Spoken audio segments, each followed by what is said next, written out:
আমার একটি স্লোগান সারা দেশের ওলামায়ে কেরাম এখন প্রচার করছে, মাসলাক যার যার, দিন ইসলাম সবার। মনে থাকবে? আমার টুপি আমার কাছে থাক, তোমার টুপি তোমার কাছে থাক, ঠিক কিনা? আমার টুপি তোমাকে পড়তে হবে এই বাধ্যবাধকতা নাই, তোমার টুপি আমাকে পড়তে হবে এই বাধ্যবাধকতা নাই। মাসলাক যারটা, মাসলাক যার যার, দিন ইসলাম। জোরে বলতে হবে, মাসলাক যার যার, দিন ইসলাম। তার মানে ইসলামের মৌলিক স্বার্থে সবাইকে এক হতে হবে। এই ক্ষেত্রে কে আওয়ামী লীগ, কে বিএনপি, কে জাতীয় পার্টি, কে জামাত, এগুলো দেখার কোনো সুযোগ নাই। কে কোন পীর সাহেবের মুরিদ তা দেখার কোনো সুযোগ নাই। কার টুপির রং কি তা দেখারও কোনো সুযোগ। আপনি টুপি নিয়ে ঝগড়া করবেন, তা আরেক লোক তো বলবে আমি ভালো আছি, টুপি লাগেনি, বলবে না?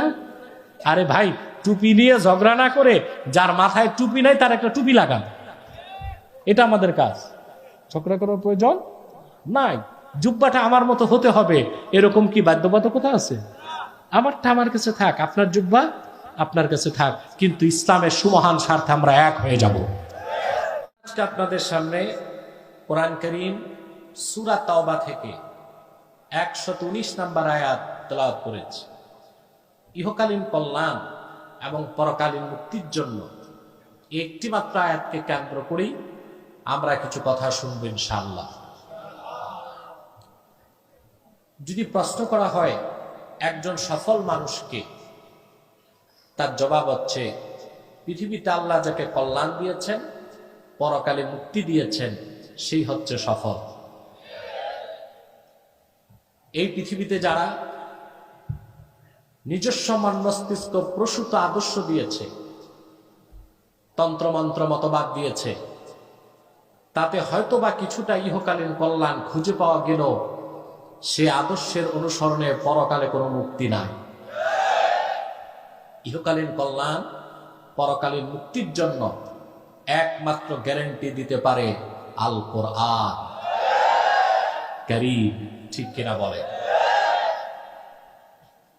প্রিয় সুধী, ভূমিকাতে প্রথম যে কথাটি বলবো, যে আল্লাহ তাআলা পৃথিবীর মানুষকে দুইটা ভাগে বিভক্ত করেছে, দুইটি দল। একটি দল কোরআন কারীমের পক্ষে,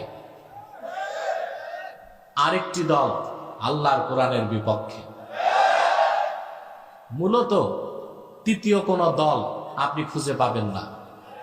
দল দুইটাই, একটি কোরআনের পক্ষে, আরেকটি কোরআনের। আল্লাহ তাআলা এদের সুন্দর দৃষ্টান্ত দিয়েছেন কোরআন শরীফে। আল্লাহ পাক বলেন, মাসালুল ফারিকাইনি কাল আ'মা ওয়াল আসাম্মি ওয়াল বাসীরি ওয়াস সামী'আ। আল্লাহ পাক বলেন, দুটো দল। একটি দল যারা চক্ষুষ্মান, দেখে, কানে শোনে, যারা কোরআনের পক্ষে। আরেকটি দল যারা কোরআনের বিপক্ষে। আল্লাহ পাক বলেন তারা অন্ধ, চোখ থাকতো অন্ধ, কপালটা মন্দ। আর সত্যের বাণী তাদের কর্ণ কুহরে পৌঁছে না, কান থাকতেও তারা বধির। বধির বুঝেন তো? বয়রা, ভাইরা না, বয়রা। আল্লাহ তাআলা আমাদের ভাগ্য সুপ্রসন্ন করেছেন যে আমরা কোরআনের পক্ষের দলে বসতে পেরেছি। এতে আমরা খুশি না বেজার? বেশি না কম? আমরা খুশি, আল্লাহ তাআলা খুশি, মাখলুকাত খুশি, ফেরেশতারা খুশি। বেজার শুধু শয়তান। শয়তান বেজার, শয়তানের চেলাচামুন্ডারও বেজার। শয়তানের সব চেষ্টা ব্যর্থতায় পর্যবসিত হয়েছে, একটা বাকি আছে। কিছুক্ষণ পরই তো আজকের মুনাজাত। আপনার কয়েক হাজার লোক একসাথে মুনাজাত করবেন, এত বড় মুনাজাত আপনার কিসমতে তো আর নাও হতে পারে। শয়তানের এখন একটি চেষ্টা, এই মুনাজাত থেকে আপনাদের বঞ্চিত করতে পারে কিনা। আমরা নেক নিয়ত করে অভিশপ্ত শয়তানের নাপাক গালে একটি চপেটা ঘাত করতে চাই। আমরা নিয়ত করছি কিছুক্ষণ পরে আজকের মোনাজাত করে গুনাহ মাফ করে নিষ্পাপ বেহেশতি আল্লাহওয়ালা হয়ে বাড়ি যেতে চায়? কারা কারা হাত তুলে আল্লাহ তাআলাকে দেখা? আল্লাহ তাআলা কবুল করুন, আল্লাহ তাআলা মঞ্জুর করুন। বলুন আল্লাহুম্মা আমিন। জোরে বলেন আল্লাহুম্মা আমিন। ইহকালীন কল্যাণ, পরকালীন মুক্তি, এটার গ্যারান্টি দিতে পারে কে? আমাদের ইহকালও লাগবে, পরকালও। আল্লাহ কি বলেছেন শুধু আলেমরা, পীর সাহেব, মৌলবী, মোল্লারা মসজিদ আর খানকা নিয়ে থাকবে, মাদ্রাসায় থাকবে, বাকি দুনিয়াদারি আর ময়দান ছেড়ে দিবে বেঈমান, কাফের, মুশরিক, চরিত্রহীন, লম্পট, দুর্নীতিবাজদের হাতে? এটাই কি আল্লাহ বলছেন? আমার সমাজে যারা তথাকথিত সুশীল সমাজ, বুদ্ধিজীবী নামের বুদ্ধি প্রতিবন্ধী, আমি নাম দিছি তাদের বাংলাদেশে, তারা তো এটাই চায়। আলেম ওলামা পীর মাশায়েখ থাকবে, মসজিদ মাদ্রাসা খানকা নিয়ে বাহিরের জগতে কি হয় তা তো আমরা দেখব না। আল্লাহ মুসলমানকে দায়িত্ব দিয়েছেন গোটা বিশ্ব মানবতার কল্যাণ করবে মুসলমান, ঠিক না? আল্লাহ পাক কোরআন কারীমে বলেছেন কুনতুম খায়রা উম্মাতিন উখরিজাত লিন-নাসি তা'মুরুনা বিল মা'রুফি ওয়া তানহাউনা 'আনিল মুনকার।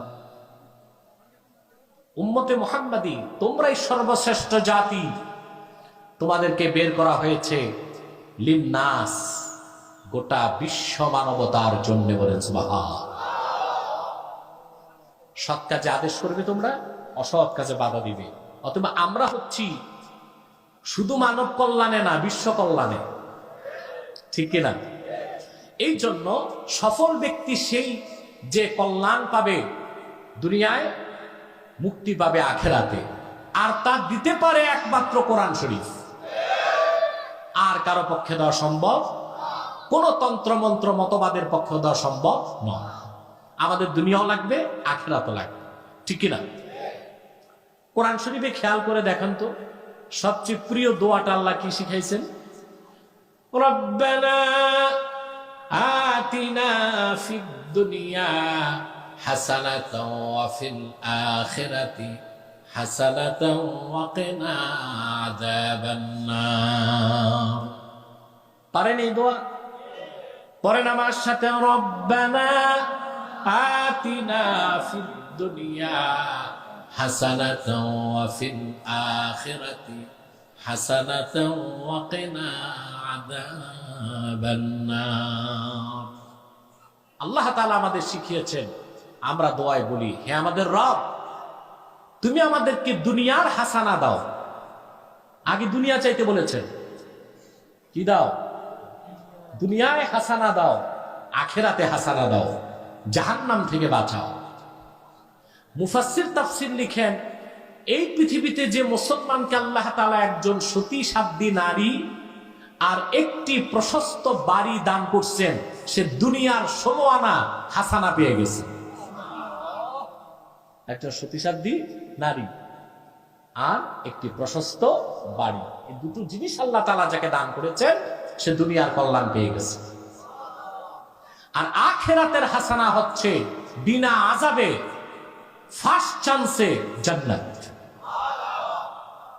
কিন্তু আল্লাহ দুটোই বলেছেন, শুধু আখিরাতের কথা বলেন নাই, দুনিয়া এবং। আনাস ইবনে মালিক রাদিয়াল্লাহু তাআলা আনহু, তিনি রাসূল করিম সাল্লাল্লাহু আলাইহি ওয়াসাল্লামের প্রিয় সাহাবীগণের একজন। রাসূল করিম সাল্লাল্লাহু আলাইহি ওয়াসাল্লাম যখন মক্কা মুকাররমা থেকে হিজরত করে মদিনাতুল মুনাওয়ারাতে এসেছিলেন, তখন ওনার বয়স ছিল মাত্র 10 বছর। তিনি বলেছেন, আমি রাসূলুল্লাহর খেদমতে এসেছি 10 বছর বয়সে। খাদিমতুন নবিয়্যা সাল্লাল্লাহু আলাইহি ওয়াসাল্লাম 10 সানাওয়াত, রাসূলুল্লাহর খাদিম ছিলাম 10 বছর। সুবহানাল্লাহ বলবেন না? আনাস বিন মালিক বলেন, 10 বছর বয়সের সময় আমার মা আমাকে রাসূলুল্লাহ নূরের কদমের সামনে রেখে দিলেন আর বললেন, ইয়া রাসূলুল্লাহ খুআইদিমু কানাস, আপনার সবচেয়ে ছোট খাদেম আনাস। খাদেমের তাসগীর হচ্ছে খুআইদিম। আমি আমার সন্তানটাকে আপনার কদমে ওয়াকফ করে দিলাম, আমার আর দরকার নাই, শুধুমাত্র আমার সন্তান আপনার খেদমত করে যাবে। হযরত আনাসের মা বললেন, ইয়া রাসূলুল্লাহ, ইয়া হাবিবাল্লাহ, আমি মা, আমার মনটা চায় আমার চোখের সামনে আমার সন্তানটারে আপনি একটু দোয়া করে দেন। হাদিস সাক্ষী, আল্লাহর হাবিব আনাস বিন মালিকের মাথায় হাত রেখে দোয়া করলেন, আল্লাহুম্মা বারিক ফি মালিহি ওয়া আওলাদিহি ওয়া আতিল উমরাহ ওয়াগফির যামবা। আল্লাহ, তুমি আনাসের মালে বরকত দিয়ে দাও, তার সন্তানে বরকত দাও, তার জীবনের সব গুনাহ মাফ করে দাও, আর তার হায়াতকে লম্বা করে দাও। আল্লাহর হাবিব সাল্লাল্লাহু আলাইহি সাল্লাম দোয়া করলেন কয়টি? দেখেন, আল্লাহ তুমি তার মানে বরকত দাও, তার আওলাদে বরকত দাও, তার হায়াত লম্বা করে দাও, তার জীবনের গুনাহ মাফ করে দাও। আপনি চিন্তা করে দেখেন, চারটা দোয়ার তিনটেই তো দুনিয়ার জন্য, একটা আখিরাতের জন্য। তাহলে মুসলমানের দুনিয়া দরকার আছে না নাই? হতে হবে কোরআন সুন্নাহর নীতিতে, ঠিক কিনা বলে? তাহলে আমাদের ইহকালীন কল্যাণ এবং পরকালীন মুক্তি দুটোই আমরা চাই কিনা বলেন? সেই ইহকালীন কল্যাণ পরকালীন মুক্তির জন্য আল্লাহ পাক সূরা তাওবার 119 নম্বর আয়াতের মধ্যে একটি ফর্মুলা দিয়েছেন। আল্লাহ পাক বলেন, ইয়া আইয়ুহাল্লাযীনা আমানু তাকুল্লাহা ওয়া কুনু মা'আস সাদিকিন। দুটো কাজ দিয়েছেন। কয়টি কাজ? ঘুমাচ্ছেন? কে কে ঘুমান? হাত উঠান।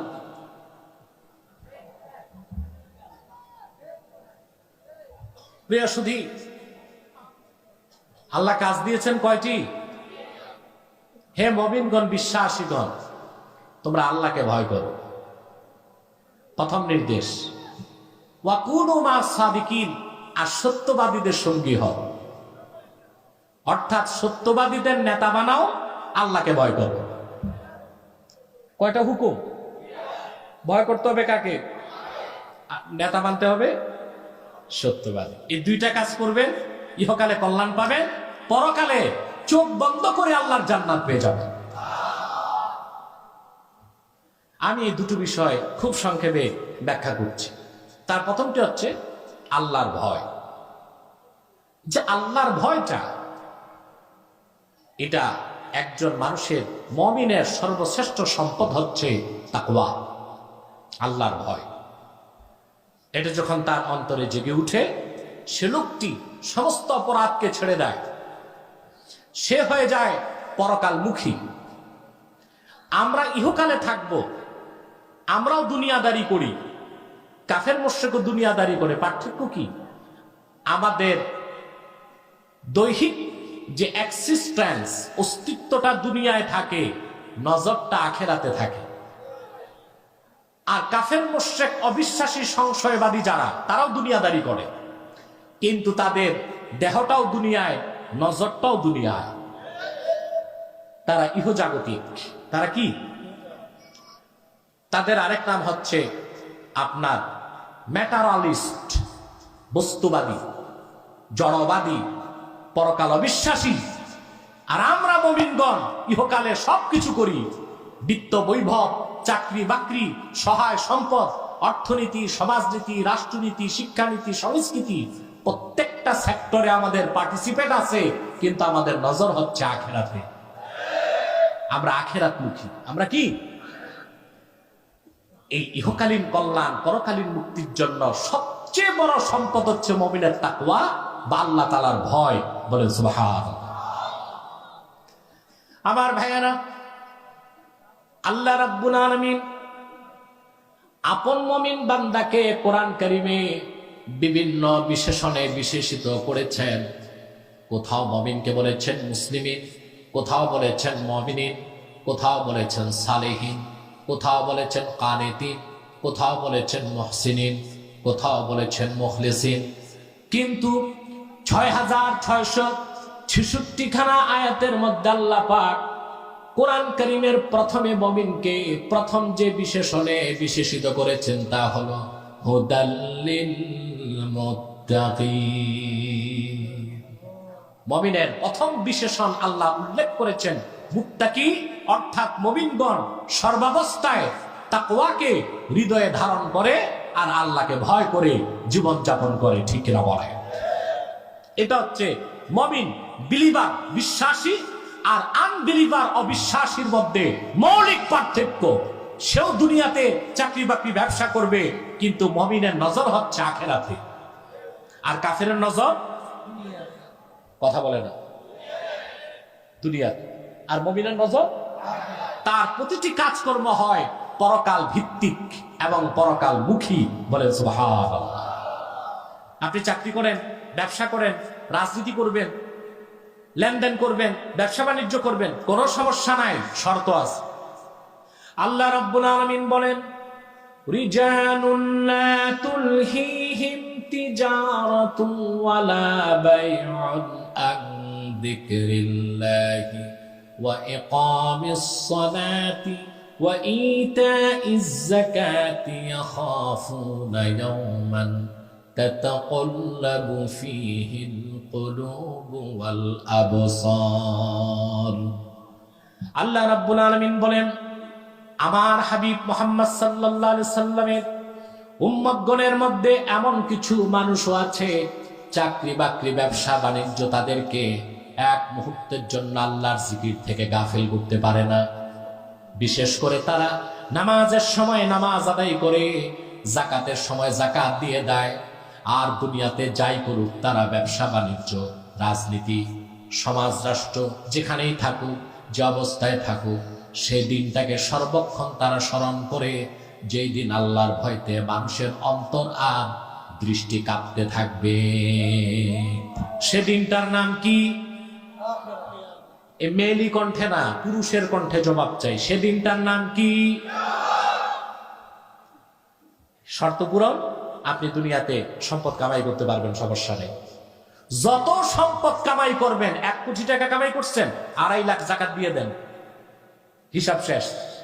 হিসাব, আপনি মন্ত্রী, আপনি এমপি, আপনি প্রেসিডেন্ট, সংসদ চলছে, জোহরের সময় আজান হয়েছে, সংসদ মুলতবি দিয়ে নামাজে দাঁড়ায় যান। এই রাজনীতি আপনাকে জাহান্নামে নিবে না। নিবে? টাকা কত কামাই করছে? রাসূল করিম সাল্লাল্লাহু আলাইহি ওয়াসাল্লামের সাহাবীগণের মধ্যে অনেক ধনী ছিলেন সাদ ইবনে আবি ওয়াক্কাস রাদিয়াল্লাহু তাআলা। আসমাউর রিজাল এসেছে, ওনার যে বিল্ডিং ছিল কাসরুম মিনাল ইয়াকুত, সারাটা বিল্ডিং ইয়াকুত পাথর দিয়ে তৈরি ছিল। সুবহানাল্লাহ। ইয়াকুত পাথর দেখছেন জীবনে? ইয়াকুত পাথর। হযরত সাদ বিন আবি ওয়াক্কাস রাদিয়াল্লাহু তাআলা গোটা বিল্ডিংটাই ছিল ইয়াকুত পাথরের। ১৫০০ বছর পরে তার মূল্য যদি নির্ধারণ করা হয়, কয়েক মিলিয়ন নয় বিলিয়ন ডলার টাকার দাম হবে। কিন্তু ওনারা শর্ত পূরণ করতেন, লেনদেন, ব্যবসা বাণিজ্য, উঠা বসা, চলা বলা, কথাবার্তা, ওনাদের রাজনীতি, সংস্কৃতি, অর্থ ব্যবস্থা, ব্যবসা সব হতো কোরআন মোতাবেক, সুন্নাহ মোতাবেক। নামাজের সময় নামাজ, যাকাতের সময় যাকাত, আর সমস্ত কর্মকাণ্ড হতো আখিরাতমুখী। কি হতো? আর আমাদের তো হচ্ছে দুনিয়ামুখী। এই জন্য আমরা একটু টাকা কামাই করলে আঙ্গুল ফুলে কলা গাছ হইতেই নামাজ বাদ দেয়, তারপরে যাকাত বাদ দেয়, তারপর চুরি চামারি, সুদ ঘুষ, চাঁদাবাজি, দুর্নীতির মাধ্যমে গরিবের রক্ত শোষণ করে খায়। তার মূল কারণ হচ্ছে আখিরাতের বিশ্বাস না, আখিরাতের বিশ্বাস না। তাহলে এ স্লোগান দিচ্ছে কি সাদে না গাছে? কোথায়? সাদে। আমি তো দেখতে পাচ্ছি না মানুষ কোথায় কোথায় বসেছে। আমি গত সপ্তাহে গেলাম কুমিল্লায়, ওখানে মাঠে জায়গা না পেয়ে কিছু মানুষ গাছে বসছে।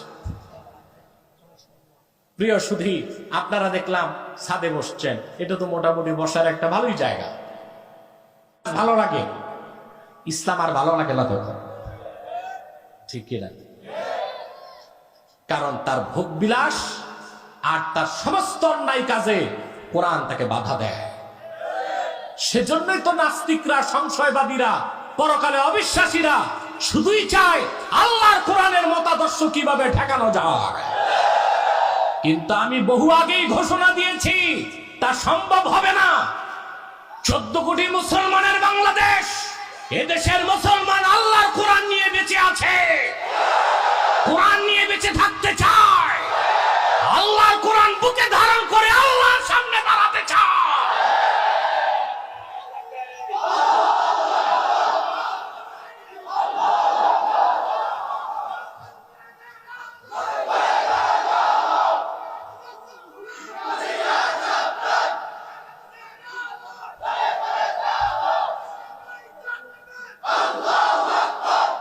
প্রিয় ভাই বন্ধুগণ, অতএব তাকওয়া, আল্লাহর ভয়, এটা অন্তরে আসতে হবে।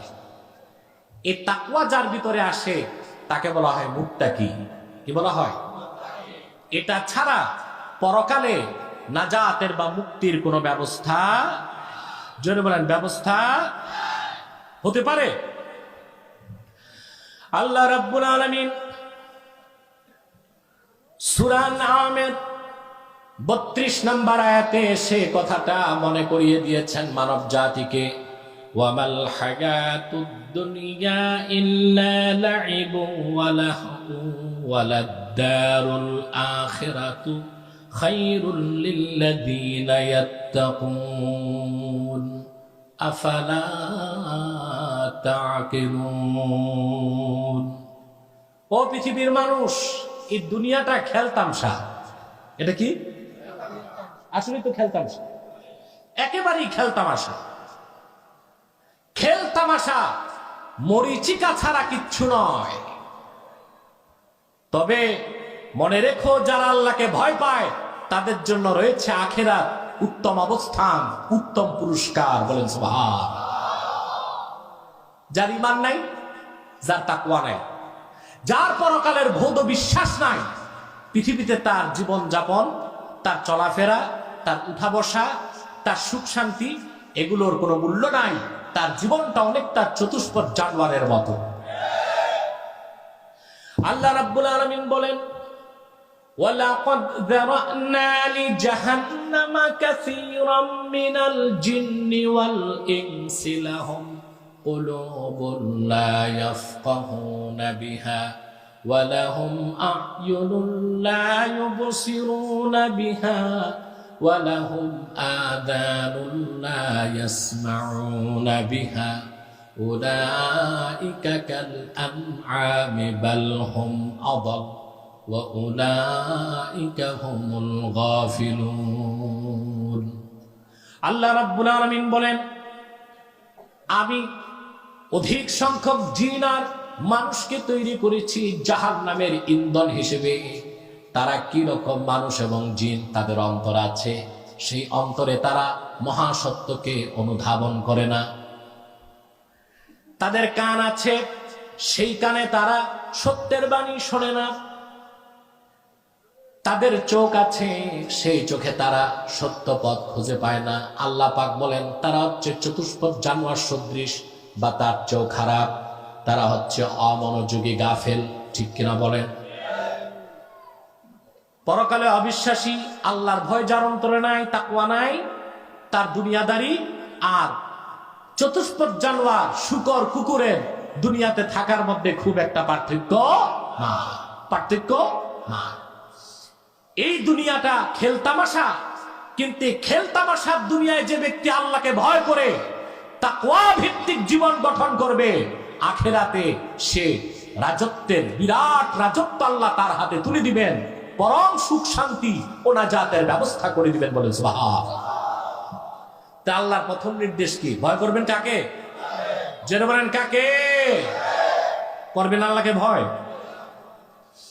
আমার ভাইয়েরা, ঈমান আনার পরে কোন মুমিন মুসলমান যত বেশি আল্লাহকে ভয় করবে, সে তত বড় আমার আল্লাহর ওলি হয়ে যাবে। তাকওয়া ছাড়া, পরহেজগারিতা ছাড়া আল্লাহর নৈকট্য পাবার দ্বিতীয় কোনো ব্যবস্থা, জোরে বলেন ব্যবস্থা। আপনারা ওলি হতে চান? কথা বলে না। আমার দৃষ্টিতে আল্লাহর ওলি হওয়া সবচেয়ে সহজ। এর চেয়ে সহজ কোনো কাজ নাই। আর দুনিয়াতে যত কাজ আছে, মেম্বার হওয়া, চেয়ারম্যান হওয়া, উপজেলা চেয়ারম্যান, উপজেলা চেয়ারম্যান, তারপর যত উপরে, এগুলো সব ঝামেলার কাজ। ইউপি নির্বাচন হচ্ছে বাংলাদেশে, প্রতিদিন আমরা খুন খারাপির সংবাদ পাচ্ছি। ইউপি নির্বাচন, এটা কোনো নির্বাচনই না, খুব ছোটখাটো একটা পথ। এখানে মানুষ AK-47 নিয়ে দাঁড়াবার প্রস্তুতি নিচ্ছে। এই যদি হয় ইউপি নির্বাচনে AK-47 নিয়ে দাঁড়াতে হয়, তো সামনে সংসদ নির্বাচনে ট্যাঙ্ক আর কামান গুলো আমাদের আগেই ব্যবস্থা করতে হবে। এটা কেমন জনসেবক? মানুষ হত্যা করে জনসেবা, এটা কি জনসেবা হলো? এটা হলো পেট সেবা। এটা কি সেবা? প্রিয় ভাই বন্ধুগণ, আমার কথায় কষ্ট পাবেন না। আমি যা সত্য তাই বলে যাচ্ছি। গ্রহণ করা না করা ওটা আপনার বিষয়, ওটা আমার দায়িত্ব না। আমি দারোগা না যে আপনারে ঘাড় চেপে আমার কথা শুনতে বাধ্য করব। কথা বুঝতেছেন? ইউটিউব ব্যবসায়ীরা, তোমরা চুপচাপ বসো, আর আধাটা ঘন্টা সময় দাও আমাকে। চুপচাপ বসে যাও। প্রিয় ভাই বন্ধুগণ, সবচেয়ে সহজ কি বললেন না? আমরা বলি বাংলাদেশ ওলি আল্লাহর বাংলাদেশ, ঠিক কিনা? বাংলাদেশ ওলি আল্লাহর বাংলাদেশ, এটা আমরা বলি। আর বিদেশিরা আমাদের দেশ ঘুরে গেলে বলে নিয়ম কানুন ছাড়া দেশ, তাহার নাম বাংলাদেশ। এদেশে মানুষ নিয়ম মানে না। গভর্নমেন্ট আইন করে, নিয়ম করে, আইনকে দেশের মানুষ লঙ্ঘন করে, ঠিক কিনা? প্রকাশ্যে সিগারেট পান করা নিষেধ, দণ্ডনীয় অপরাধ। আপনি দেখবেন ঢাকাতে এই আইন প্রয়োগকারী সংস্থা পুলিশই 2 হাতে ভ্যানসন 2টা নিয়ে টানতেছে, ঠিক কিনা? কোথাও আমরা আইন কানুন। এই জন্য বিদেশিরা বলে নিয়ম কানুন ছাড়া দেশ, তাহার নাম বাংলাদেশ। এই মানসিকতা আমাদের পরিবর্তন করতে হবে, ঠিক কিনা? সত্যিকার উন্নয়নের জন্য এই মানসিকতার পরিবর্তন করে সুশৃঙ্খল জীবন যাপনের অভ্যাস আমাদের গড়ে তুলতে হবে। ওইটাও করতে হলে আল্লাহর কোরআনের কাছে ফিরে আসতে হবে, ঠিক কিনা? ইসলামের চেয়ে বেশি শৃঙ্খলা কেউ শিখায় নাই। দেখেন না প্রতিদিন 5 ওয়াক্ত নামাজে কত শৃঙ্খলা, ঠিক কিনা? নির্ধারিত সময়ে আজান, মসজিদে গেলেন, কাতারে সব দাঁড়ায় গেলেন, কতটা সুশৃঙ্খল অবস্থান। ইমাম সাহেবের আগে রুকুতে যাওয়ার কোনো ক্ষমতা আপনার নাই, ঠিক কিনা? উনি সালাম ফিরাবার আগে বাইরে যে 2 কাপ চা খেয়ে আসবেন, সুযোগ নাই। সুবহানাল্লাহ বলবেন না? তবে আমরা বাঙালিরা এত মূর্খ এবং অসভ্য হয়ে গেছে, আমরা মসজিদেও বিশৃঙ্খলা করি। শুক্রবার জুমার দিন দেখা যায় প্রত্যেকে মাতব্বর হয়ে যায় মসজিদে। উনি 2টা কথা বললেন, উনি 6টা কথা, উনি 8টা কথা। ইমাম সাহেব মনে করে কবি এখানে নিশ্চুপ, কথা না বলি। কথা বলতে গেলে ইমাম সাহেবের চাকরি থাকে কিনা তাতে যথেষ্ট সন্দেহ আছে, ঠিক কিনা? প্রিয় ভাই বন্ধুগণ, কথা বুঝতেছেন? তাহলে যে কথা বলছিলাম, আল্লাহর ওলি হওয়া সহজ। এটা ওলি আল্লাহর বাংলাদেশ, এটা সত্য। আমরা ওলিদেরকে যতটুকু ভালোবাসি, নিজেরা ওলি হবার চেষ্টা করি না। ওলি হতে বংশ লাগে, জোরে বলে, বংশ লাগে? মুমিন হিসেবে আদমের সন্তান প্রতিটি মানুষ মানুষ হিসেবে সমান। আজকে কমিউনিস্টরা মানুষকে ধোঁকা দেয়, শ্রেণী বৈষম্যের অবসান চায়, বলে না ওরা? কেউ থাকিবে গাছতলা, কেউ থাকিবে 5 তলা, তা হবে না, তা হবে না। এটা স্লোগানই আছে, কিন্তু মজদুরের টাকা মেরে তারাই খাচ্ছে, কমিউনিস্টরা, সাম্যবাদীরা। এই বিশ্ব মানবতার মুক্তির জন্য সাম্যের জয়গান মুসলমান ছাড়া কেউ গাইতে পারে না। সাম্যের কথা কোরআন বলেছে। তারপর মর্যাদাটা কোথায় দিল ইসলাম? আল্লাহ পাক বলেন, ইয়া আইয়ুহান নাসু ইন্না খালাকনাকুম মিন যাকারিন ওয়া উনসা ওয়া জাআলনাকুম শুউবান ওয়া ক্বাবাইলা লিতাআরাফু ইন্না আকরামাকুম ইনদাল্লাহি আতকাকুম। আল্লাহ পাক বলেন, হে মানব জাতি, ইন্না খালাকনাকুম মিন যাকারিন ওয়া উনসা, তোমাদের সমস্ত মানুষকে আমি সৃষ্টি করেছি একজন মানব থেকে, আরেকজন মানবী থেকে, একজন পুরুষ থেকে, আরেকজন মহিলা থেকে। পুরুষটার নাম কি জোরে বলেন? মহিলাটার নাম কি? হাওয়া না হাওয়া? হাওয়া না, হাওয়া তো বাতাস। হাওয়া সুম্মিয়াত হাওয়া হাওয়া লিআন্নাহা খুলিকাত মিনাল হায়্য। জীবিত আদম থেকে তার স্ত্রীকে আল্লাহ তৈরি করছেন। জীবিতকে আরবিতে বলে হাইয়ুন, এই হাইয়ুন থেকে তার নাম হয়ে গেছে হাওয়া। বলেন সুবহান। কোরআন শরীফে আরেক জায়গায় আল্লাহ তাআলা এটা বলেছেন, ইয়া আইয়ুহাল্লাযীনা তাত্তাকু রাব্বাকুমুল্লাযী খালাকাকুম মিন নাফসিন ওয়াহিদা ওয়া খালাকা মিনহা যাওজাহা ওয়া বাথা মিনহুমা রিজালান কাসীরান ওয়া নিসা। এখানে বিজ্ঞানের বিরাট একটি তথ্য আল্লাহ বিশ্ববাসীকে দিয়েছে। আপনারা সবসময় মনে রাখবেন, বিজ্ঞান থেকে কোরআন অনেক উপরে। বিজ্ঞান দিয়ে আমার বিজ্ঞান ভিত্তিক আলোচনাগুলো আব্বাসী টিভি লিমিটেডে দেখবেন। আপনারা তো জানেন, আমার সাথে এ পর্যন্ত অনেক নাস্তিক বাহাস করেছে। প্রত্যেকটা ডিবেটে তারা শোচনীয় পরাজিত হয়েছে, কারণ আমি হচ্ছি কোরআনপন্থী, তারা হচ্ছে বিজ্ঞানপন্থী। আল্লাহর কোরআনের খাদেমের কাছে বিজ্ঞানের গোলামরা পরাজিত হবেই, এটাই তো সত্য কথা। আমি তাদের বিজ্ঞান দিয়েই তাদেরকে আটকেছি, আল্লাহর রহমত।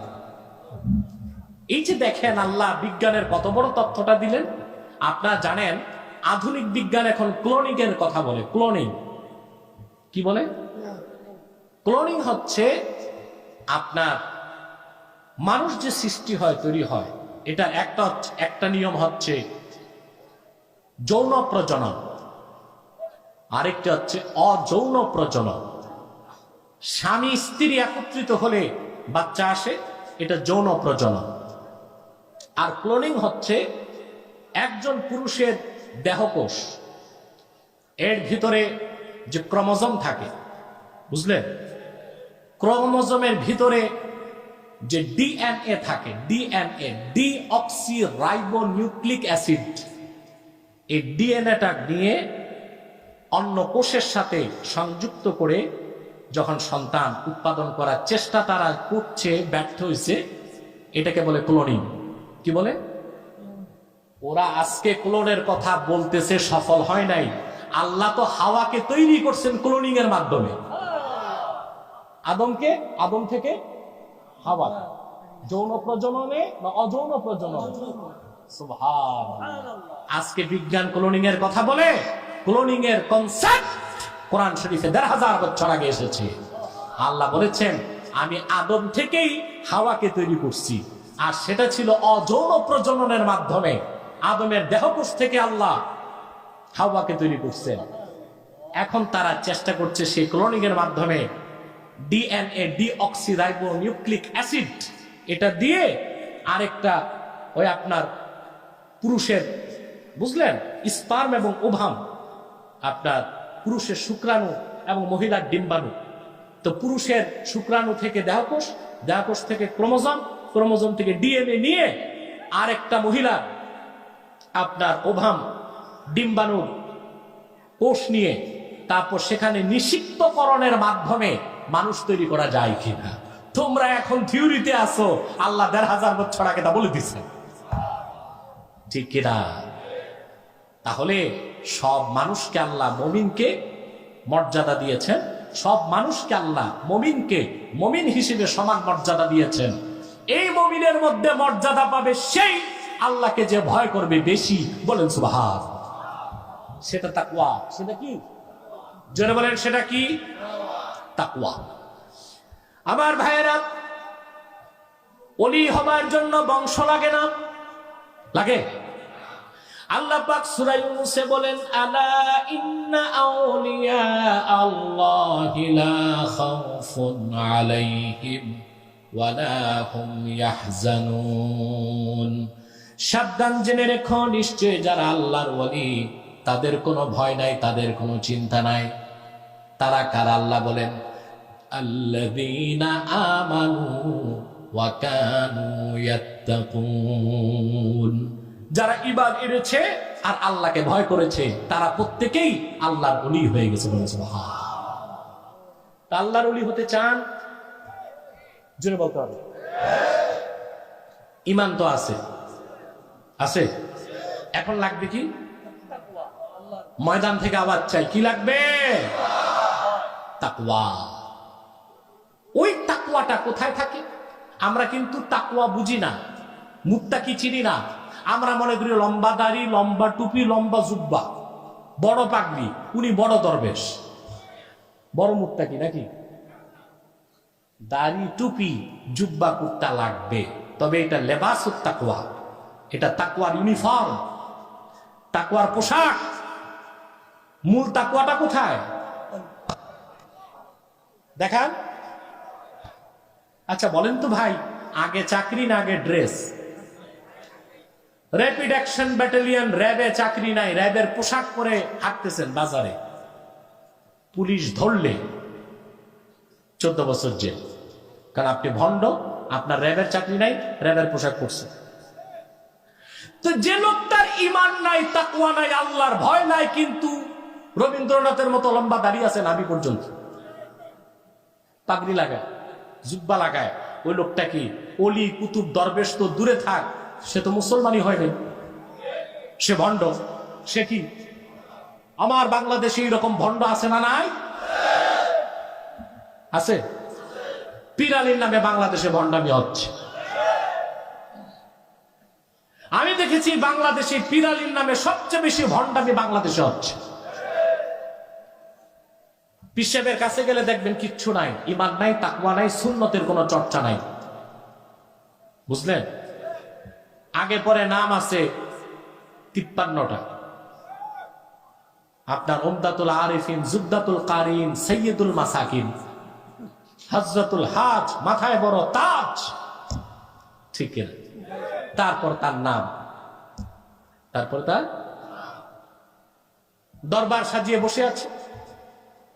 শরীয়তের কোনো পাবন্দি নাই, নামাজ নাই, সুন্নতের চর্চা নাই, সেখানে আছে নাচানাচি, লাফালাফি, ঠিক না? জিকিরের নামে ভণ্ডামি, জিকিরের নামে এসব পীর, তাতে সমস্যা নাই, সন্দেহ নাই। পীরও দুই প্রকার, এক প্রকার রাহমানি পীর, আরেক প্রকার শয়তানি পীর। এটা কোন পীর? জোরে বলেন। এসব থেকে দূরে থাকবেন, পারবেন তো ইনশাআল্লাহ? কেন বললাম? গত 15 দিন আগে দেখলাম এইসব পীর সাহেবরা হিন্দু ব্রাহ্মণদের সাথে একটা প্রোগ্রাম করতেছে, একই সাথে ব্রাহ্মণদের সাথে প্রোগ্রাম করছে। হ্যাঁ, বাংলাদেশে যারা হিন্দু আছে, বৌদ্ধ আছে, খ্রিস্টান আছে, তাদের নিরাপত্তা দেবার দায়িত্ব আমাদের। তারা নিজেরাও যদি বিদেশি কোন ইন্টেলিজেন্ট ব্রাঞ্চের কাছে মাথা বিক্রি করে বাংলাদেশকে অশান্ত করতে চায়, সেটাও এদেশের মুসলমান ছাড় দিবে না। কুমিল্লার ঘটনার পরে প্রথম সংবাদ সম্মেলনে আমি গভর্নমেন্টকে সতর্ক করেছি, আল্লাহর কালামের সাথে যারা বেয়াদবি করেছে তাদের সর্বোচ্চ শাস্তি মৃত্যুদণ্ড চাই। পাশাপাশি এই ঘটনায় আমাদের প্রতিবেশী কোন শত্রুর হাত আছে কিনা তাও খতিয়ে দেখতে হবে। আমি যা বললাম তার প্রায় 1 মাস পর সরকার খুঁজে পেল ঘটনা তো তাই, ঠিক কিনা? আমরা গভর্নমেন্টের অকল্যাণ চাই না, কল্যাণ চাই। কোরআন হাদিস থেকে আমরা কথা বললে কখনো তাদের পক্ষে যায়, কখনো তাদের বিপক্ষেও যেতে পারে, ঠিক কিনা? সেটা ধৈর্যের সাথে শুনতে হবে যেন তারা সংশোধন হতে পারে, কল্যাণের পথে এগিয়ে যেতে পারে, ঠিক কিনা? তাহলে তাকওয়া চান, আল্লাহর ভয় অন্তরে রাখবেন, সর্বাবস্থায় আল্লাহ তাআলাকে ভয় করবেন, পারবেন তো ইনশাআল্লাহ? আল্লাহর ভয় যখন অন্তরে থাকবে, আপনার দ্বারা সুদ, ঘুষ, নামাজ ছেড়ে দেওয়া, জেনা, ব্যভিচার এগুলো সম্ভব হবে না, নেশা, পানি এগুলো সম্ভব হবে না, দুর্নীতি, চাঁদাবাজি এগুলো সম্ভব। তাকওয়া ভিত্তিক জীবন যাপনই আমাদের সুখ শান্তি দিতে পারে, কল্যাণ দিতে পারে, ঠিক কিনা? সে তাকওয়া অনুসরণ করতে হবে, ব্যক্তি জীবনে অনুসরণ করতে হবে, সমাজ জীবনে অনুসরণ করতে হবে, রাষ্ট্রীয় জীবনে, ঠিক কিনা? আপনি দেখুন, আমাদের দেশে এখন সবচেয়ে বড় সামাজিক ক্রাইসিস হচ্ছে নেশা। যুবকরা ধ্বংস হয়ে যাচ্ছে, ড্রাগ অ্যাডিক্টেড হচ্ছে কিনা? যে ঘরে একজন সন্তান নেশায় আক্রান্ত, ওই পরিবারটিকে ধ্বংস করতে দ্বিতীয় আর বোমার প্রয়োজন নাই, ওই ফ্যামিলিটা ডেস্ট্রয় হয়ে যাবে, ধ্বংস হয়ে যাবে, ঠিক কিনা? স্কুল কলেজের ছাত্ররা আজকে বেশি নেশায় আসক্ত হচ্ছে। আলহামদুলিল্লাহ, আমার জানা মতে মাদ্রাসার কোন ছাত্র নেশা করেছে আমি শুনি নাই, নেশাখোর মাদ্রাসার ছাত্র আমি শুনি নাই। যদি আপনাদের কাছে তথ্য থাকে, সেই বিরল তথ্য আমাকে জানাবেন। মাদ্রাসার ছাত্র নেশা, সন্ত্রাস, প্রশাসন হিমশিম খাচ্ছে, কিশোর গ্যাং কন্ট্রোল করতে পারে না। ঢাকাতে কিশোর গ্যাং বেড়ে গেছে, এদের বয়স হচ্ছে 12 থেকে 18। 12 থেকে মাদ্রাসার 10টা ছাত্র কিশোর গ্যাংয়ে পাওয়া গেল না কেন? অথচ আমার দেশে এক বিচারপতি সাবেক, ওটা এক্সপায়ার ডেট গেছে, সে বলেছে মাদ্রাসা হচ্ছে সন্ত্রাসের আতুর ঘর। মাদ্রাসা সন্ত্রাসের আতুর ঘর নয়। তার পাল্টা জবাবে বলবো, তোমাদের বিশ্ববিদ্যালয় হচ্ছে সন্ত্রাসের ফ্যাক্টরি। টিএসসির মোড়ে গেলেই দেখা যায় কোন সতী সাধ্বী মেয়ে তার চরিত্র সম্ভ্রম নিয়ে পার হতে পারে না। সেখানে তোমাদের বিশ্ববিদ্যালয়ে পড়ুয়া ছাত্ররা ভিক্ষুকের থালা থেকে পয়সা কেড়ে নেয়। বিশ্ববিদ্যালয় সন্ত্রাসী প্রোডাকশন করে, মাদ্রাসা প্রোডাকশন করে না। মাদ্রাসা বাংলাদেশের শ্রেষ্ঠ সন্তানগুলোকে উপহার দিচ্ছে জাতিকে।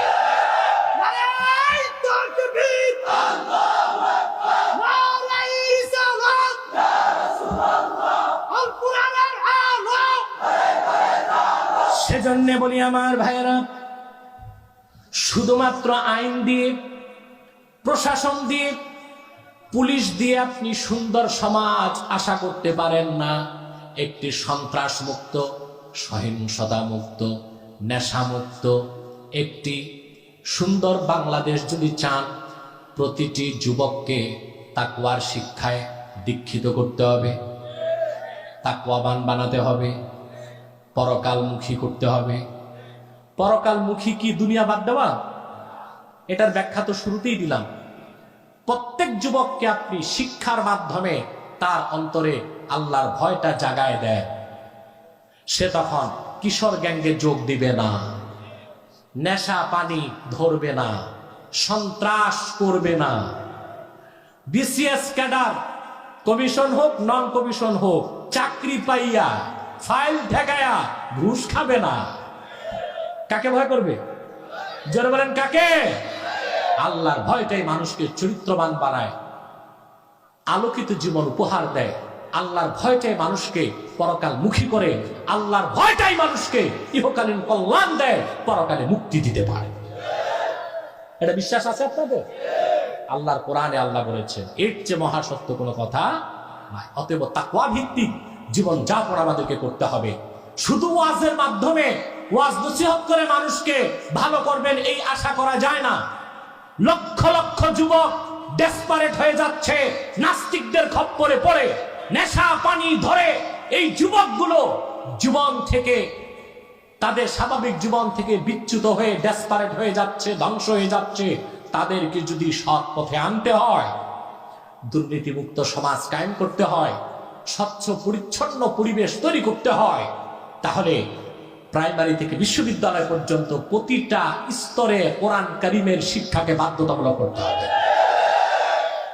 শুধু মাদ্রাসায় কেন, পৃথিবীর কোথাও এত মুখী শিক্ষা নেই বাংলাদেশে যত মুখী। এখানে কওমি আছে, আলিয়া আছে, বিশ্ববিদ্যালয় আছে, কারিগরি আছে, আছে না? 4 রকম শিক্ষা চলতেছে না। শিক্ষা হবে একমুখী, যে শিক্ষার মূল হবে কোরআন এবং সুন্নাহ, সাথে থাকবে বিজ্ঞান, দর্শন, ইতিহাস, geography, physics, chemist, zoology, cosmology, botany, theology সব থাকবে। কোরআন সুন্নাহ বেসিক শিক্ষা যদি হয়, তাহলে আমার দেশ কি পাবে? পাবে বড় একজন ডাক্তার, দিনে করে ডাক্তারি, রাতে তাহাজ্জুদ নামাজ পড়ে, এমন আমলা কামলা কর্মকর্তা পাবে যিনি ফাইলে কলমে ঘুষ খাওয়ার আগে আল্লাহর ভয়তে তার শরীরে কম্পন সৃষ্টি হয়ে যাবে। আমরা কি দিতে পারছি তার জাতিকে? জোরে বলেন, দিতে পেরেছি? কি দিতে পেরেছি? আমার একটা বক্তব্যকে ধার করে বাংলাদেশের এক সিনিয়র সাংবাদিক প্রধানমন্ত্রীকে প্রশ্ন করছে। আজ প্রশ্ন করেছিলাম এদেশের বুদ্ধিজীবীদেরকে, 1921 সালে ঢাকা বিশ্ববিদ্যালয় প্রতিষ্ঠিত হয়েছে, আর এখন 2021 সাল, 100 বছরে ঢাকা বিশ্ববিদ্যালয় বাংলাদেশকে আন্তর্জাতিক মানের একজন দার্শনিক, একজন প্রফেসর, একজন রাষ্ট্রবিজ্ঞানী, একজন সমাজবিজ্ঞানী উপহার দিতে পারে না। কেন পারে না? যারাই উচ্চশিক্ষিত হচ্ছে তাদের ক্যামব্রিজ যেতে হয়, অক্সফোর্ড যেতে হয়, ঠিক কিনা? সাংবাদিক, নাম বলবো না, এই সাংবাদিক একবার আমার সাথে বিতর্কে এসেছিল, আলহামদুলিল্লাহ সে মেনে নিছে সব। তিনি আবার প্রধানমন্ত্রীকে প্রশ্ন করেছেন, এই প্রশ্নটা আমারও, কেন দিতে পারলাম না? ভালো মানুষগুলো তৈরি হচ্ছে না কেন? আমাদের শিক্ষা ব্যবস্থা বহুমুখী, আমাদের শিক্ষা ব্যবস্থা হতে হবে একমুখী। শিক্ষার মূল হবে কোরআন এবং সুন্নাহ, সাথে থাকবে বিজ্ঞান, অর্থনীতি, দর্শন, সমাজ, আপনার বোটানি, মহাকাশ বিজ্ঞান, জ্যোতির্বিজ্ঞান, চিকিৎসা বিজ্ঞান সব থাকবে। কোরআন হাদিস ছাড়াও যে বিজ্ঞান দর্শন আছে ওইটার জন্ম আমরা মুসলমানই দিয়েছি। মেডিকেল সায়েন্সের জনক কে? আবুল কাসেম জাহরাউই রাহমাতুল্লাহ। 30 খণ্ডে চিকিৎসা বিজ্ঞানের উপর কিতাব লিখে গেছে আজ থেকে 900 বছর আগে। প্রফেসর হিট্রি তার ইতিহাস বইতে বলেছে মেডিকেল সায়েন্সের জনক হচ্ছে আবুল কাসেম জাহরাউই, কিন্তু ইংরেজরা তার নাম পরিবর্তন করেছে, আবাকিস নাম দিয়েছে, পরিবর্তন করছে। আপনি যে প্লেন, হেলিকপ্টার, রকেট, স্পেস যান, এগুলোর জনক হচ্ছে আব্বাস বিন ফিরনাস, তার বাড়ি ছিল স্পেন। তিনিও 900 বছর আগে তার যন্ত্র আবিষ্কার করে স্পেনের সূর্য পর্বতের শৃঙ্গ থেকে গ্ল্যান্ডিং এর মাধ্যমে আকাশে ভেসেছেন। তার 600 বছর পর লিওনার্দো দা ভিঞ্চি প্লেনের নকশা করেছে। আজ থেকে 400 বছর আগে তুরস্কের তুর্কি বিজ্ঞানী ওসমানী খেলাফতের সময় নিজস্ব রকেটে 3 কিলোমিটার পর্যন্ত আকাশে উঠেছে, তারপর প্যারাশুটে নেমে এসেছে। ফসফরাস প্রণালী তারা পার হয়েছে গ্ল্যান্ডিং এর মাধ্যমে। এই সব কিছু, যত বিজ্ঞানের শাখা প্রশাখা, সব আবিষ্কার আমরাই করেছি। আমরা বাবা, তোমরা সন্তান। পশ্চিমারা যা কিছু শিখছো কোরআনপন্থীদের কাছ থেকেই শিখেছো। তোমরা বিজ্ঞান ও সভ্যতা মুসলমান যা দিয়েছে, কে পাপ চুম্বন করলেও ঋণ শোধ করতে পারবে না তোমরা।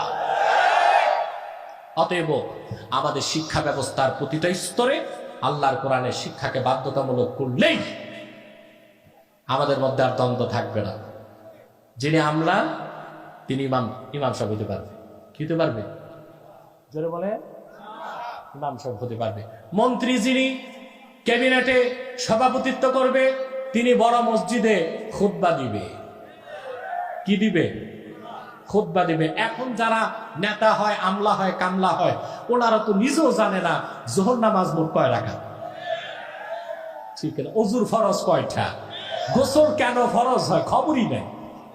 ব্যতিক্রম কিছু আছে, তাজুল ইসলাম সাহেব একটু জ্ঞান বুদ্ধি রাখে, ইসলাম সম্পর্কে নলেজ আছে ওনার। আমি আগে আমার বাবার কাছে উনি আসতেন দোয়ার জন্য মনোহরগঞ্জে, দেখতাম ইসলামী অনেক নলেজ আছে তার, কিন্তু এটা তো সংখ্যায় খুব কম বাংলাদেশ, ঠিক না? সংখ্যায় কম না?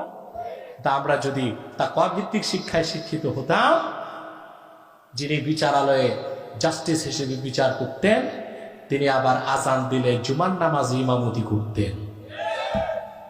করতেন কিনা? পারতেন কিনা? হসপিটালগুলোতে ডাক্তাররা নামাজ পড়বে, পড়াতে পারে না, ইমাম সাহেব একজন নিযুক্ত করতে হয়।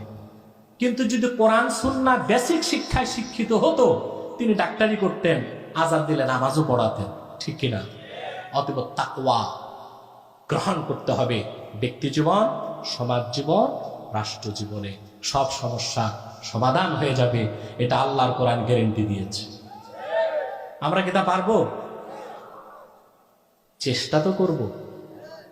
সফলতা কে দিবেন? আস-সা'য়ু মিন্না ওয়াল ইতমামু মিনাল্লাহ। চেষ্টা আমাদের, প্রচেষ্টা, সফলতা কে দিবেন? আল্লাহ। ইহকালীন কল্যাণ, পরকালীন মুক্তির জন্য আল্লাহ কয়টা ফর্মুলা দিয়েছেন? কয়টা নির্দেশ?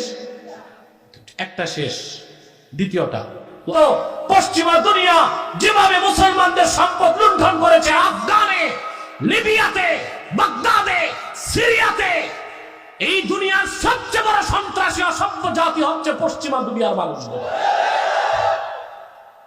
আমার দেশে আমেরিকা কানাডা থেকে ঘুরে এসে খালি গপ গায়, ওদের মতো মানুষ হয় না। ওরা খুব ভালো মানুষ, খুব ভালো মানুষ। ওদের চেয়ে মানবতার সাথে প্রহসনকারী, বিশ্ব মানবতা পিঠে ছুরি মেরেছে যারা, তারা পশ্চিমা দুনিয়া। আমরা তাদের আদর্শ অনুসরণ করতে চাই না। আমার দেশে কিছু নেতা, কিছু বুদ্ধিজীবী আছে যারা বাংলাদেশে পশ্চিমাদের গোলামি করে, যারা আমাদেরকে হুমকি দেয় বাংলাদেশে রাষ্ট্র ধর্ম ইসলাম থাকবে না। আমিও পাল্টা হুমকিতে বলেছি বাংলাদেশে তোমার জায়গা হবে না। লক্ষ লক্ষ মুসলমানের রক্তের বিনিময়ে দেশ স্বাধীন হয়েছে। যতদিনে দেশের আকাশে সূর্য চন্দ্র উদয় হবে, পদ্মা মেঘনায় পানির প্রবাহ চলবে, ততদিন ইসলাম রাষ্ট্র ধর্ম ছিল, আছে, থাকবে।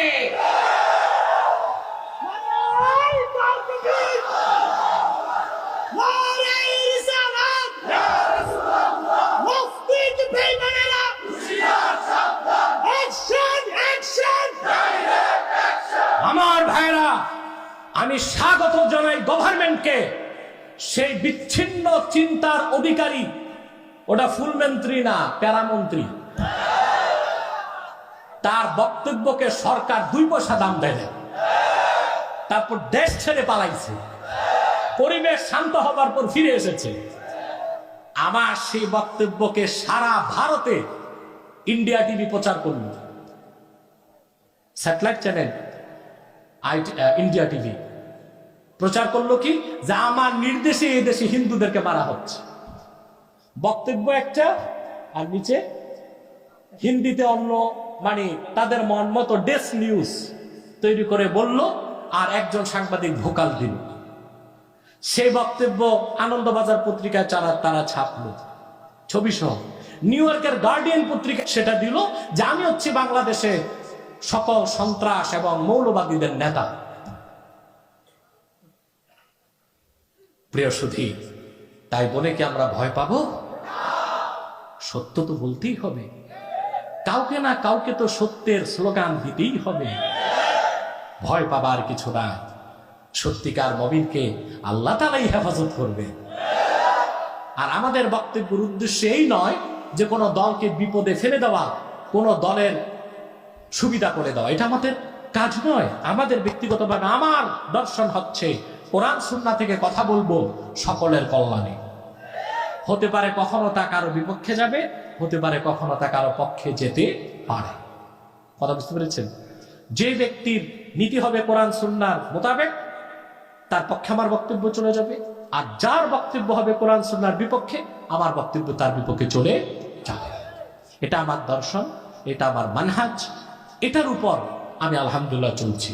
আমার মিশন ও ভীষণকে এগিয়ে নেবার জন্য এই নীতিতেই আমি অগ্রসর হচ্ছি আলহামদুলিল্লাহ। তাহলে সত্যবাদীকে সত্যবাদীর সঙ্গী হতে হবে। ওয়াকুনু মা'আস সাদিকিন, সত্যবাদীদের সঙ্গী হও, এই নির্দেশ কার? এখন প্রশ্ন, আল্লাহর কাছে আমরা প্রশ্ন করি, আল্লাহ সত্যবাদী কারা? ঠিক কিনা? কেন আমাদের দেশে দেখবেন প্রত্যেকেই বলতেছে আমি হক, প্রত্যেক পিসাব বলি আমি, আর সব বাতিল। সব কি বাতিল? যেমন লামাযহাবীরা বলতেছে একমাত্র হকের উপর আহলে হাদিস আছে, আর বাকিরা সব কি বেদাতের উপর আছে। আহলে হাদিসরা নিজেই জানে না তারাই সবচেয়ে বড় বেদাতের ঠিকাদারি নিছে। কুল্লু হিজবিন বিমা লাদাইহিম ফারিহুন, প্রত্যেকে তার কাছে যেটা আছে ওইটা নিয়ে আনন্দ করতেছে। আমি হকের উপর আছি। কিসের উপর আছি? হকের উপর আছি। আর অল্প সময়, কষ্ট হচ্ছে, আমি বিষয়টা শেষ করছি। এখন প্রত্যেকেই তো বলতেছে আমি হক, আমি কি? দেখবেন যে পিসাব আসবে তার খলিফা মাইক নিয়া 6 ঘন্টা ওয়াজের একটাই বিষয়, হক দরবার। কি দরবার? প্রত্যেক স্টেজে দেখবেন পিসাব আসার আগে যত খলিফা আসে বক্তা, সবার বক্তব্য একটা, ঘুরে ফিরে হক আছে আমার পীর, হক আছে আমার দরবার।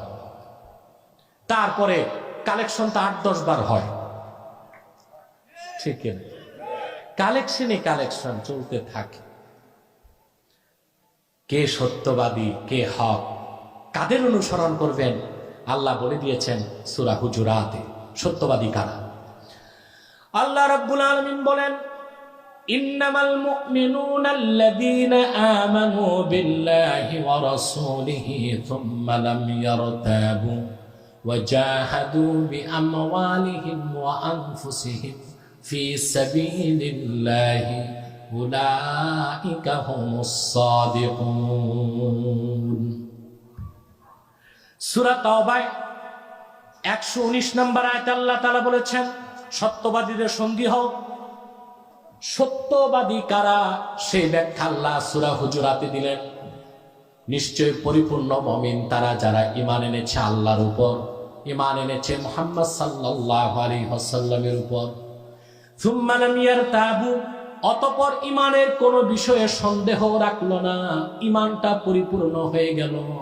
ওয়া জাহাদু বিআমওয়ালিহিম ওয়া আনফুসিহিম ফি সাবিলিল্লাহি উলাইকা হুমুস সাদিকুন।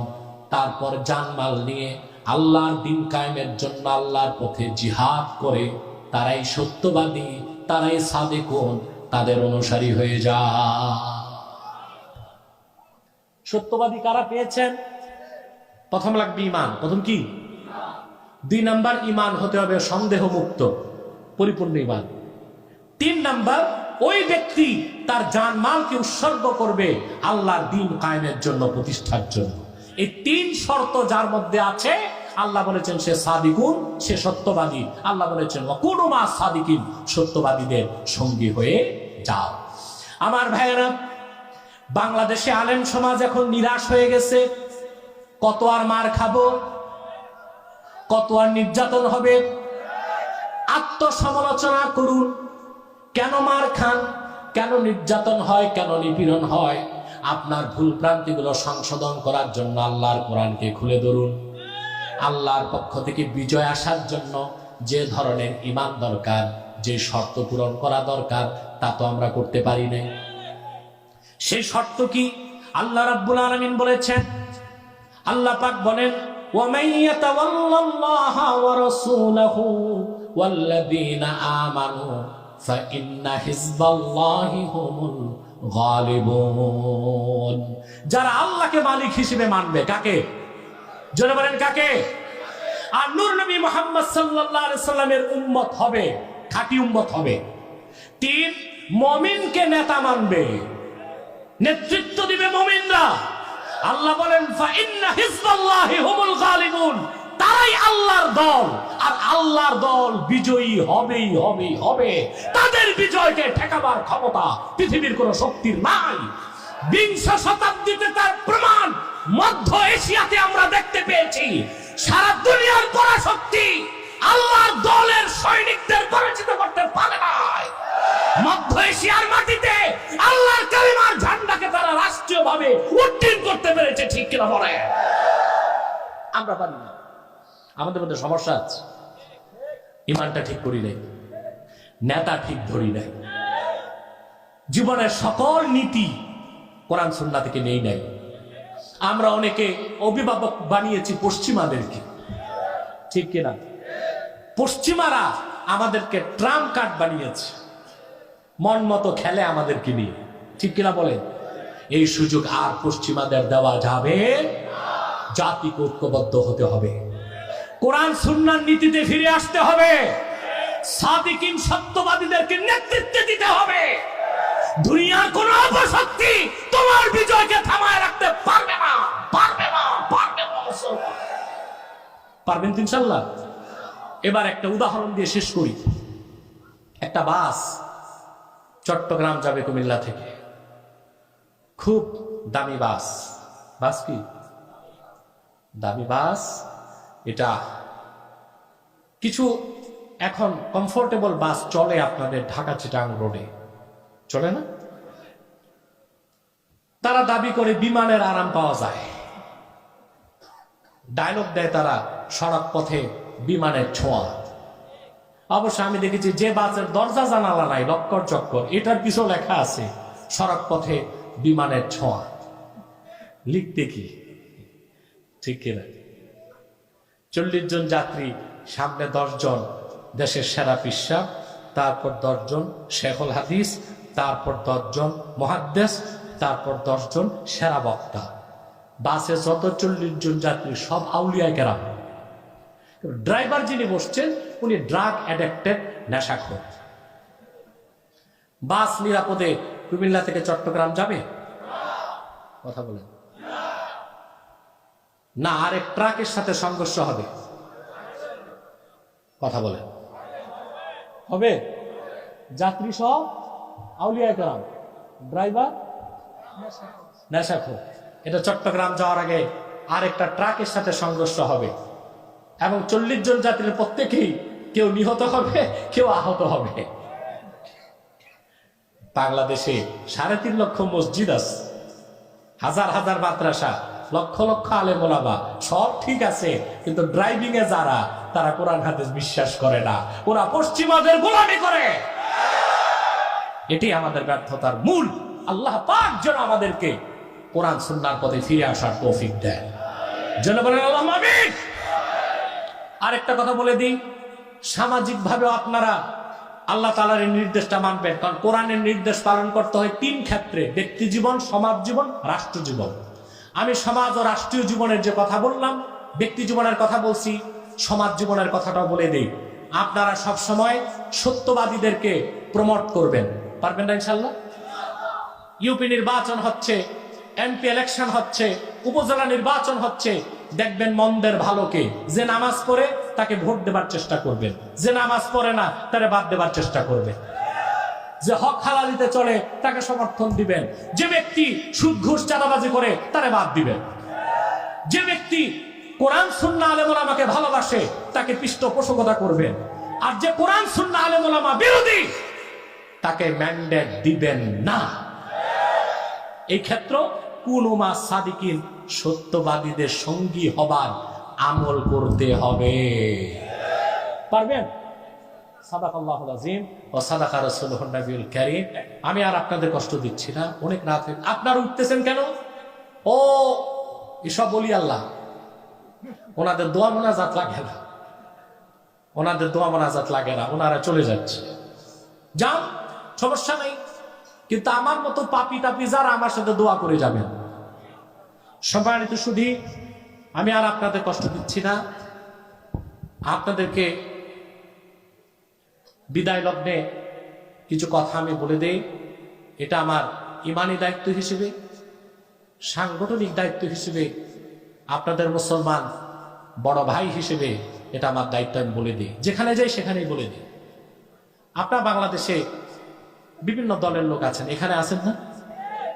এই ময়দানে দলের পরিচয় কেউ এসেছেন? এখানে একটা পরিচয়, আমরা মুসলমান। ঠিক কিনা?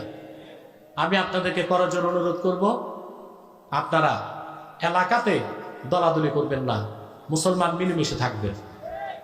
আমার একটি স্লোগান সারা দেশের ওলামায়ে কেরাম এখন প্রচার করছে, মাসলাক যার যার, দ্বীন ইসলাম সবার। মনে থাকবে? আমার টুপি আমার কাছে থাক, তোমার টুপি তোমার কাছে থাক। ঠিক কিনা? আমার টুপি তোমাকে পড়তে হবে এই বাধ্যবাধকতা নাই, তোমার টুপি আমাকে পড়তে হবে এই বাধ্যবাধকতা নাই। মাসলাক যারটা, মাসলাক যার যার, দ্বীন ইসলাম।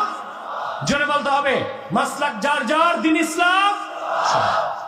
তার মানে ইসলামের মৌলিক স্বার্থে সবাইকে এক হতে হবে। এই ক্ষেত্রে কে আওয়ামী লীগ, কে বিএনপি, কে জাতীয় পার্টি, কে জামাত, এগুলো দেখার কোনো সুযোগ নাই। কে কোন পীর সাহেবের মুরিদ তা দেখার কোনো সুযোগ নাই। কার টুপির রং কি তা দেখার কোনো সুযোগ। আপনি টুপি নিয়ে ঝগড়া করবেন, তা আরেক লোক তো বলবে আমি ভালো আছি, টুপি লাগে, বলবে না?